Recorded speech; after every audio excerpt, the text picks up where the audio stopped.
Hello student. तो आज हम लोग द साउंड ऑफ म्यूजिक जो डेबोरा कॉले के द्वारा लिखा गया है उसको स्टडी करेंगे। इस स्टोरी में एवलिन गिलिन के बारे में बताया गया। वो एक डेफ लड़की होती है, कैसे वो अपने लाइफ में ना डेफ होते हुए भी म्यूजिक को परस्यू करती है, अपना वो पैसन बनाती है।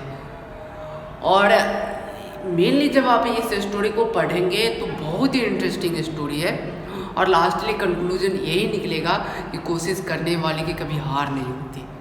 बहुत ही इंटरेस्टिंग स्टोरी है। तो चलिए हम लोग देखते हैं द साउंड ऑफ म्यूजिक, जिसमें एवलिन गिलिन के बारे में बताया गया है। इसको स्टडी करते हैं।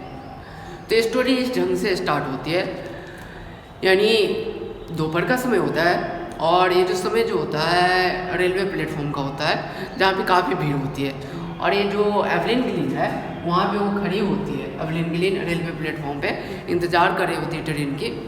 जैसे ही ट्रेन पहुँचती है तो उसको वाइब्रेशन फील होता है, क्योंकि वो सुन नहीं पाती है, तो वो वाइब्रेशन को ही फील करती है। होता क्या है, इसका जो फर्स्ट दिन जो होता है ना रॉयल एकेडमी ऑफ म्यूजिक में होता है, जो लंदन में है और बहुत बड़ा म्यूजिक का एक संस्था है।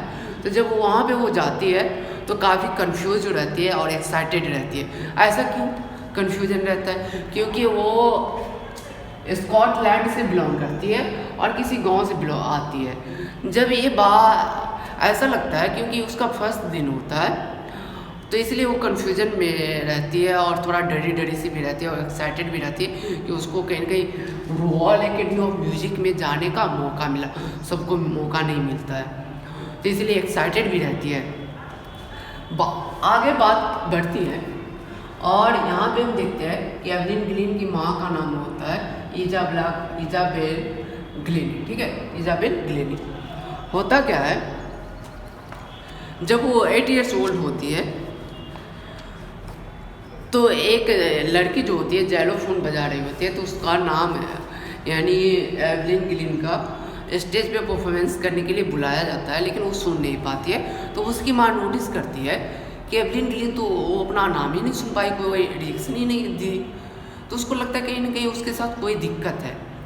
ये डेफनेस का जो बात होता है ना, बहरापन का, वो बात अपने टीचर से, अपने फ्रेंड से एवलिन गिलिन छिपाती है, वो बताना नहीं चाहती है। लेकिन धीरे धीरे जब उसके टीचर को पता चल जाता है कि ये बहरी हो चुकी है, ये सुन नहीं पा रही सही ढंग से, तो उसके टीचर जो होते हैं ना उसके माँ को बोलते हैं कि इसको स्पेशलिस्ट से जा कर के दिखाइए, क्योंकि ये सही ढंग से सुन नहीं पा रही ये होती है।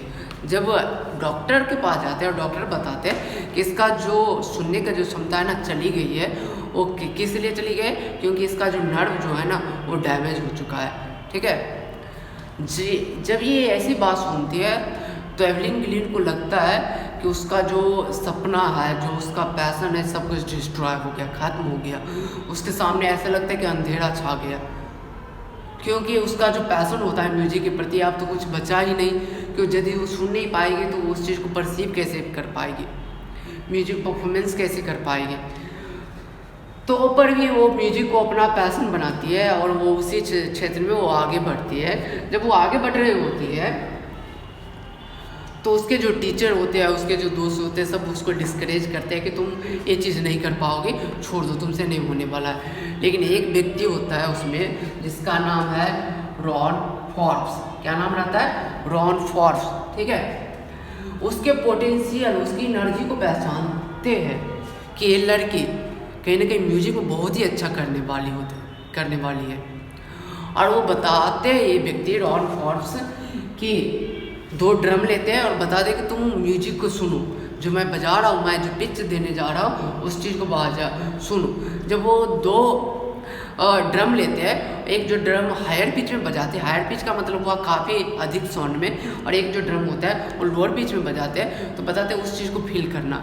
तो वहाँ भी बताते हैं, रॉन फॉर्ब्स बोलता है don't listen through the your ear, अपनी कान से मत सुना करो, but try to sense it some other way, इसको सेंस करने का कोशिश करो किसी दूसरे ढंग से। मतलब कहना ये चाह रहा है उस चीज़ को फील करो। बताता है कि उस चीज़ को तुम क्या करो, म्यूजिक को फील करो, उसको अपने कान से मत सुना करो। और जैसे ही इस चीज़ को समझती है तो बताती है कि मुझे ऐसा लगा कि मैंने अपने माइंड को, अपने बॉडी को क्या कर लिया, ओपन कर लिया। मैं उस साउंड को क्या करने लगा, परसीव करने लगा। कैसे?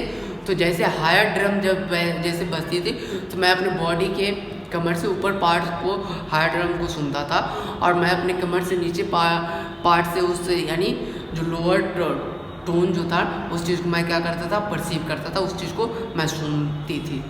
अब आगे क्या होता है, इसके बाद वो कभी वो बैक होकर के अपने लाइफ में देखती नहीं कि मैं बैठी हूँ, मैं मेरे साथ क्या हो रहा है, बल्कि वो सोचती है कि अब जो बात रहा ना, बात रहा डिटर्मिनेशन की, दृढ़ निश्चय की और हार्ड वर्किंग की। जहाँ तक हार्ड वर्क की बात है मैं वो चीज़ करूँगी। आगे बताता है कि जब उसको एक टाइम मिलता है यूनाइटेड किंगडम टूर करने के लिए, तो जाती है, टूर करती है, और वहाँ पे ऑर्केस्ट्रा में भी भाग लेती है।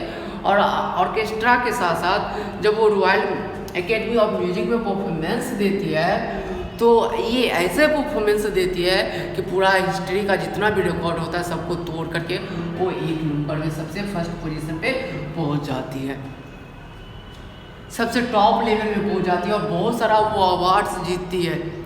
2 से 3 साल में ही अपने म्यूजिक पीरियड में ही, जो 3 साल का जो उसका कोर्स होता है उसी में ही एक काफ़ी अच्छे खासे मैदान पे वो एक ऊंचाई पे वो पहुंच जाती है, और बताता है। और ऑर्केस्ट्रा से वो सोलो परफॉर्मेंस की तरफ वो मूव कर जाती है। सोलो परफॉर्मेंस इस ढंग का, जैसे स्टेज परफॉर्मेंस होता है, बड़ा बड़ा कंसर्ट होता है, उसको बोला जाता है सोलो परफॉर्मेंस। और ये सिर्फ अपने देश में ही नहीं करती थी, बल्कि दूसरे देश में जाकर के भी वो परफॉर्मेंस करती थी।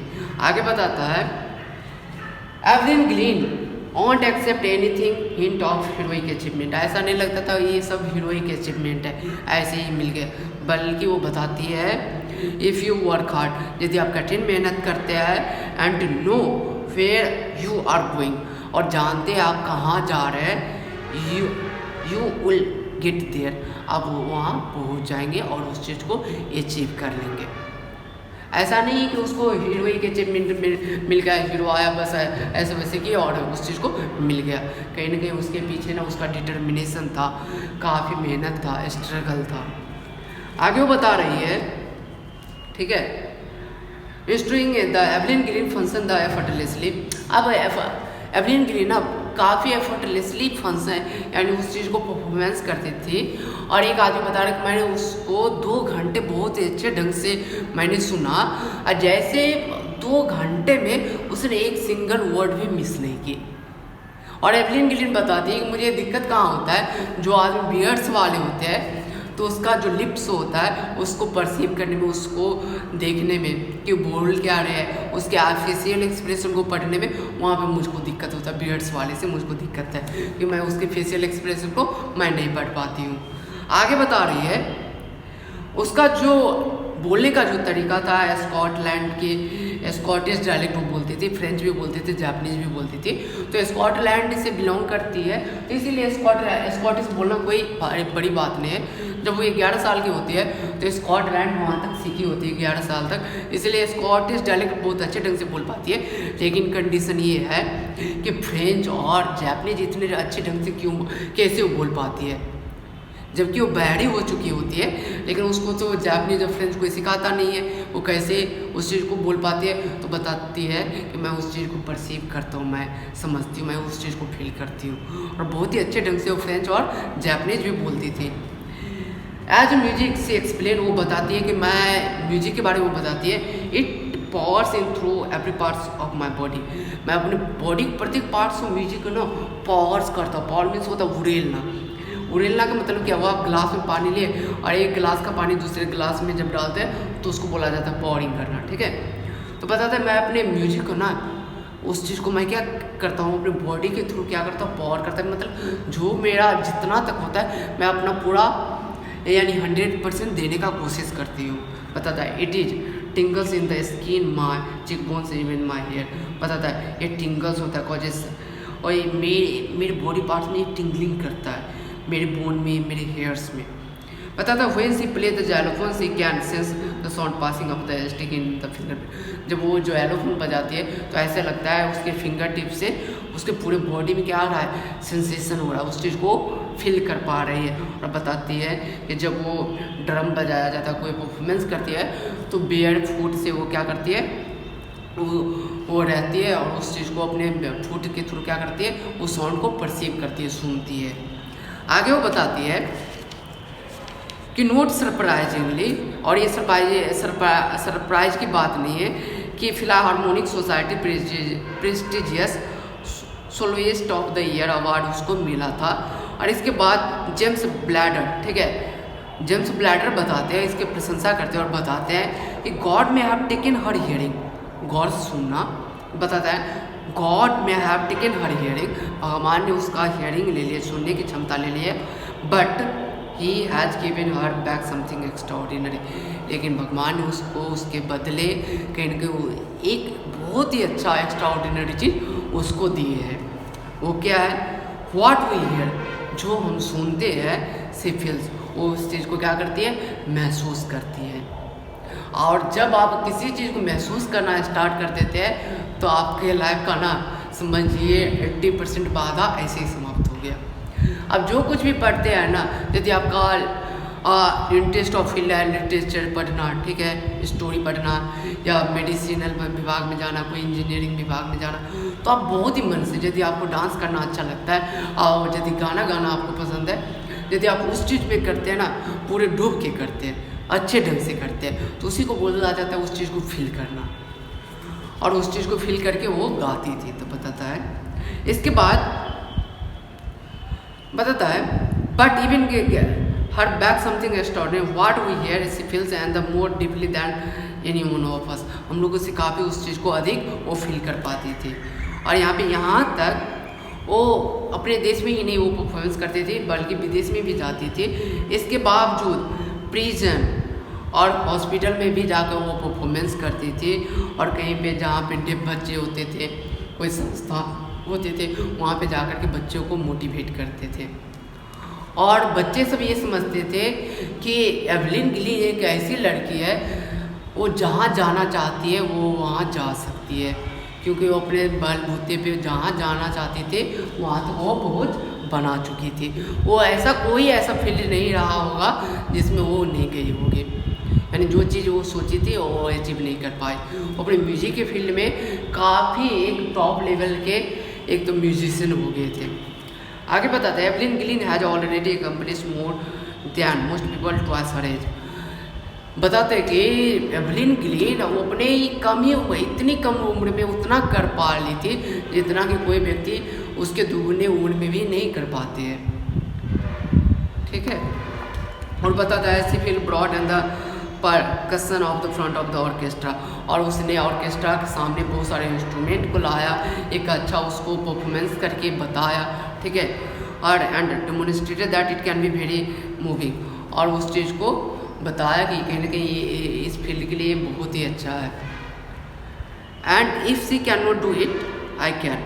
अब यहाँ पे एक बात आती है और बताती है, she has given the inspiration to those who are handicapped, जो आदमी हैंडीकैप्ड होते थे उसका इंस्पिरेशन का सोर्स कौन होती थी, एवलिन गिलिन। बहुत सारे आदमी का यानी इंस्पिरेशन का सोर्स कौन होते थे, एवलिन गिलिन, क्योंकि कहीं ना कहीं वो बताती है इफ़ शी कैन, यदि वो कर सकती है तो आई कैन। जो हैंडीकैप्ड व्यक्ति होते थे वो बताते हैं कि एवलिन गिलिन कर सकती है तो हम भी तो कर सकते हैं ना, यदि वो डेफ होते हुए भी म्यूजिक को फील कर सकती है तो मैं भी तो कर सकता हूँ ना। तो इस चीज़ के बारे में एवलिन गिलिन लास्ट वो रॉयल म्यूजिक में परफॉर्मेंस करती है और सबका हिस्ट्री तोड़ देती है, सबसे टॉप लेवल में चली जाती है। तो आप सोच सकते हैं, तो कहीं ना कहीं एक हीरोइक अचीवमेंट ही है, एक्स्ट्राऑर्डिनरी चीज़ ही है उसमें, जो ये चीज़ करने को उसको मौका मिला। और ये बताती है कि ऐसा नहीं कि मैंने हार्ड वर्क नहीं किया, मैंने हार्ड वर्क के बावजूद, वो हार्ड वर्क के बदौलत मैंने इस चीज़ को क्या किया, अचीव किया है।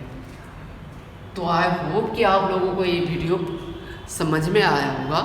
यदि आपको कहीं इशू है तो आप कमेंट में ज़रूर मेंशन कीजिए। आपको वीडियो कैसा लगा आप कमेंट में ज़रूर लिखिए, और यदि वीडियो आपको अच्छा लगा हो तो लाइक ज़रूर कीजिए। Thank you.